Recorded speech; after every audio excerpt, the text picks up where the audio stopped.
Missy, and today I'm here to share with you guys my recommended Halloween reads.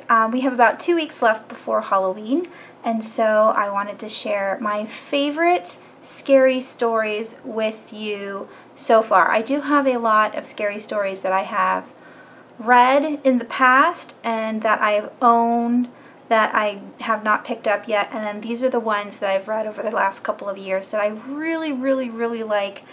I think they're all 5 stars, so let's get started. I have them in categories. The first one I want to talk about are Gothic tales, and actually I missed one for Gothic. Darn it.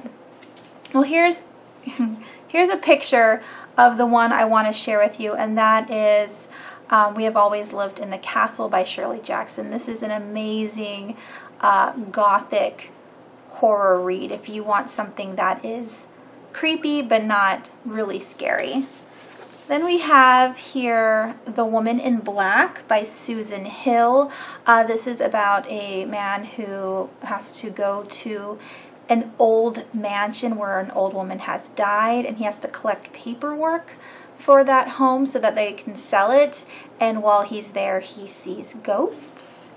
Then we have one here that's called Cold Moon Over Babylon.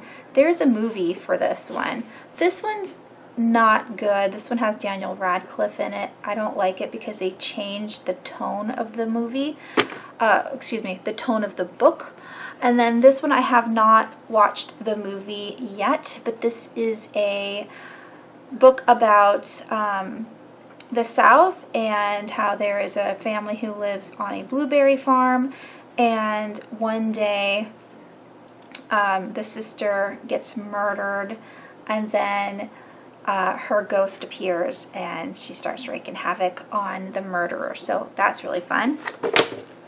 And then the last Gothic tale I want to share with you guys is The Fall by Bethany Griffin.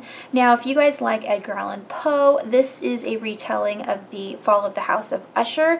This is amazing. It's a pretty thick book, but it is written so well. I absolutely love it.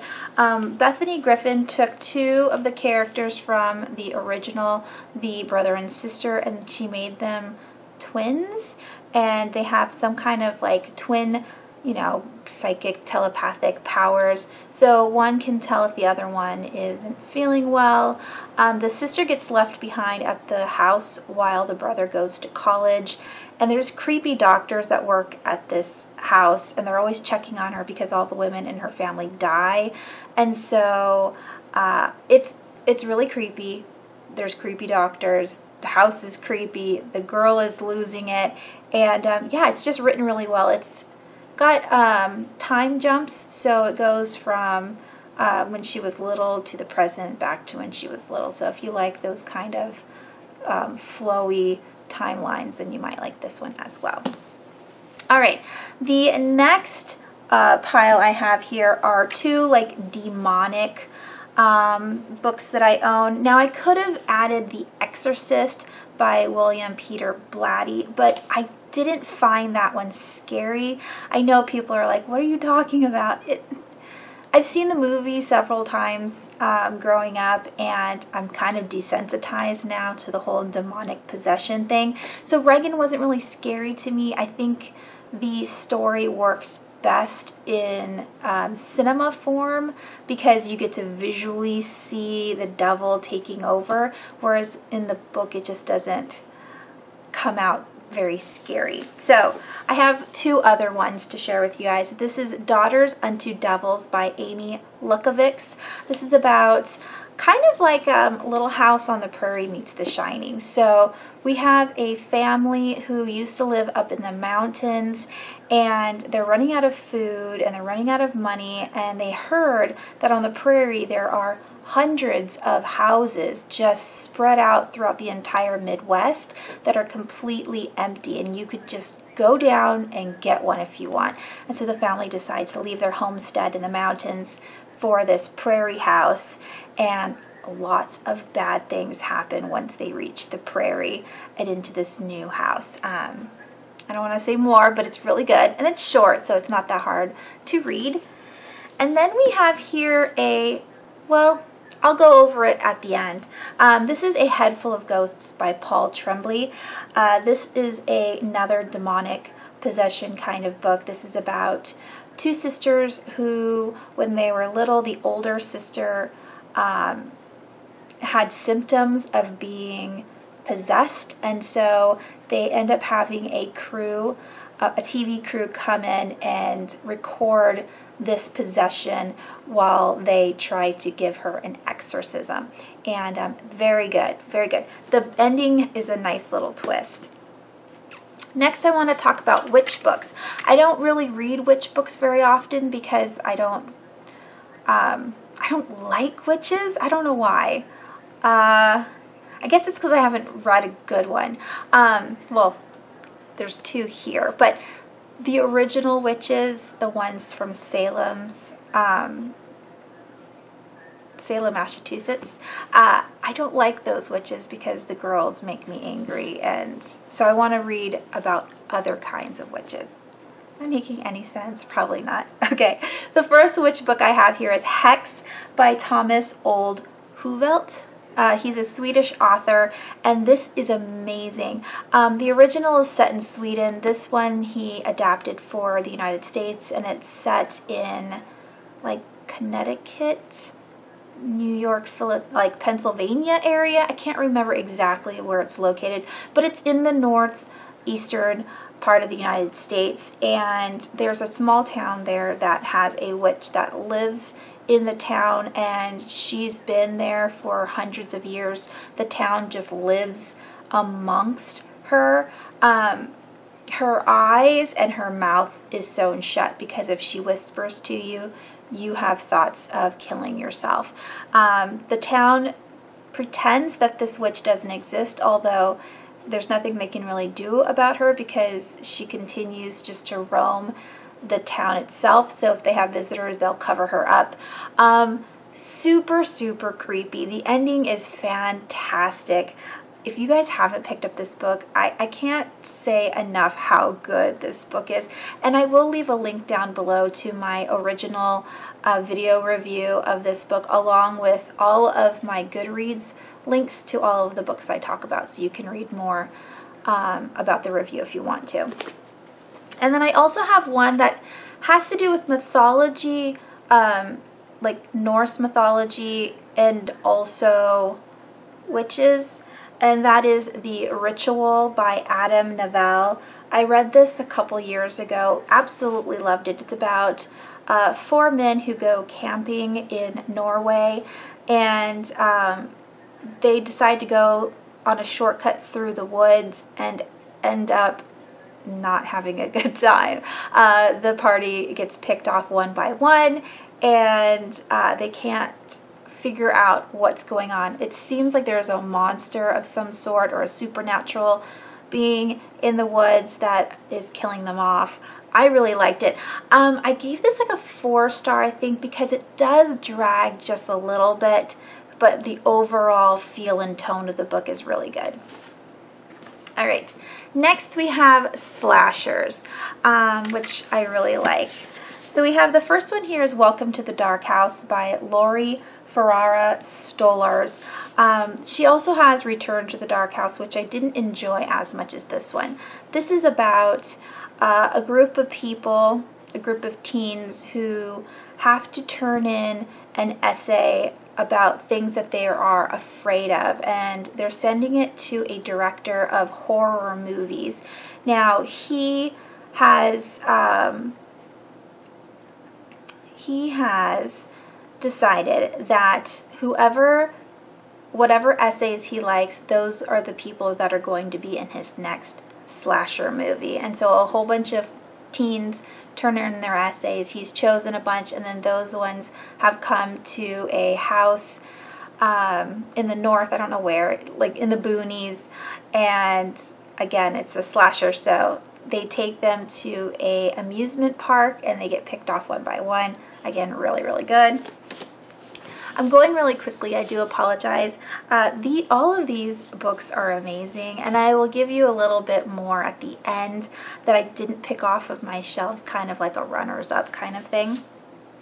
And then we have here Slasher Girls and Monster Boys. Now, if you like anthologies, this is amazing. It's a whole bunch of YA authors that write either fantasy, horror, or thrillers, and they created a whole little anthology on scary stories.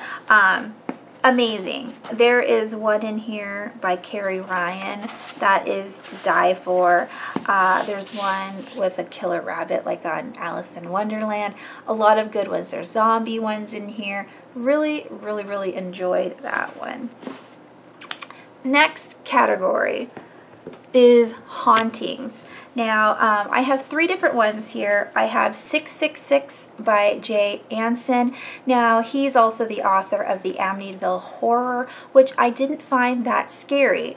It's both about haunted houses. Both of these are. But this one is so much better, like just 10 times better in my opinion. So if you've read the Amityville Horror and you didn't really find it that scary, definitely pick up this one. I read it last year and it's fabulous. It's about a couple who go on vacation, and when they return, there is a house across the way from their home, and there never used to be a house there, so they're totally confused on where this house came from, because it's not like it went through a building process. It was just like the house wasn't there 2 weeks ago, they come back from vacation and it is there. I don't even know if it's 2 weeks, maybe it's just 1 week. But the neighbor is a carpenter, and so he goes over there to check the house out to see like how long it might have taken for the person to build this house, and finds out from a realtor in his town that the house was actually moved from a different location, and that the owner of the house has actually heard of his carpentry and really would like him to go and fix it up. And so the neighbor decides, okay, sure, fine. And bad things happen from there. Really, really good. Next, we have the ultimate haunting, and that is The Shining by Stephen King. This is about a haunted hotel and a boy who has the shine where he can see ghosts, and he can feel the dark energy of the hotel, and he tries to tell his parents, but he doesn't know how to, and he can feel it, and he knows that his dad is starting to succumb to the darkness. And so it's a really good scary book, way better than the movie, although everyone says that the movie is great. I still haven't seen the movie all the way through. Maybe it's because Stephen King hates it, so I feel like I shouldn't watch it, but that's kind of silly. So I will watch the whole movie someday, but this is amazing. I listened to it on audio. If you can listen to it on audio, I highly recommend. It scared the crap out of me, and I don't scare easily. All right, and then the last one, this is just a fun haunting book. It is pretty creepy, but it's not too bad. It's about a family who moved to a Connecticut house, I think, and everybody knows that this house is haunted, at least all of the kids do.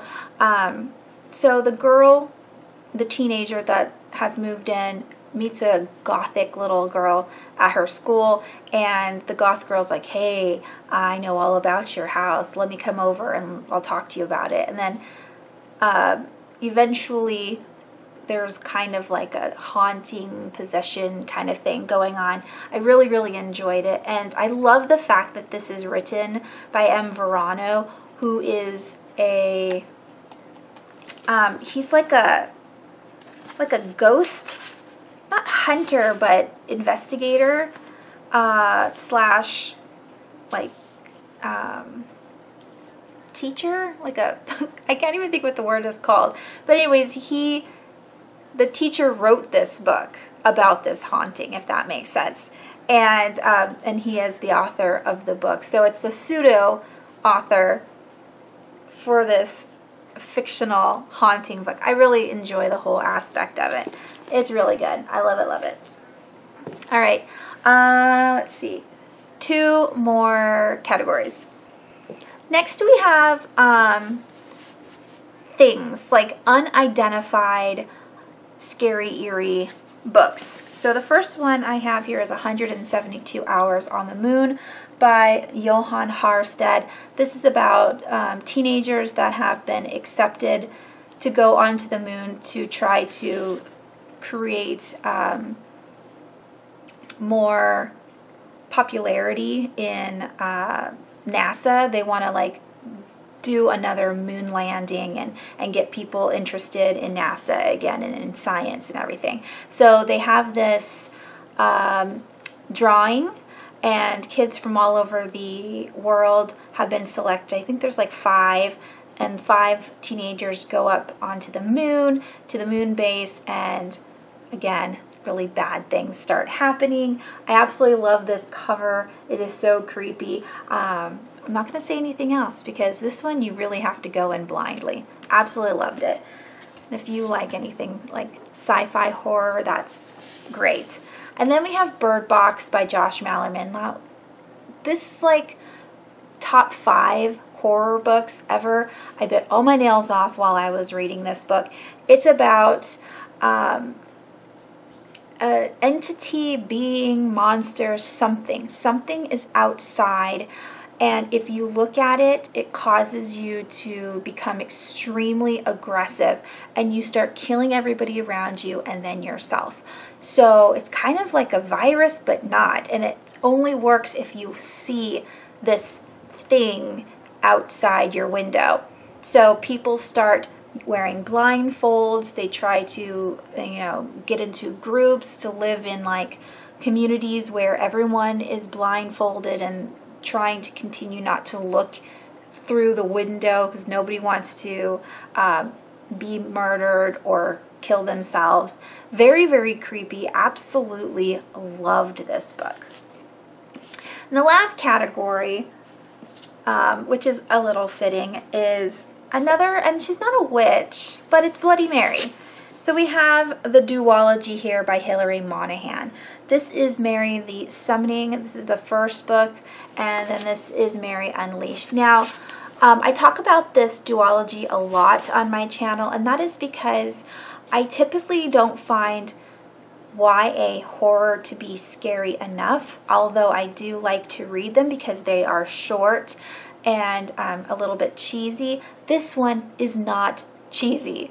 It's about a group of friends who decide to call on Bloody Mary, and she immediately comes out, and now the girls are trying to figure out how to get rid of her. All of the scares, like the jump scares, the blood, all that stuff is legit. It's not phony sounding. All the kids are super fleshed out. It's just an amazing horror read. So if you like Bloody Mary books and you haven't read retelling, I would definitely pick it up. All right, those are all of my recommendations. Now, there were some that were adult, some that were YA. I want to say half and half were adult and half were YA. The only other book I can think of to add to this list would be like Pet Sematary. I'm currently reading that one, so I can't, I'm pretty sure, like 99% sure it's going to be added to this group of books here. It's already creepy, and I've only gotten to Church the Cat. I also just read The Suicide Forest, which was really good. It's a little bit cheesy, but it's also very gruesome and bloody, and that was fun to read.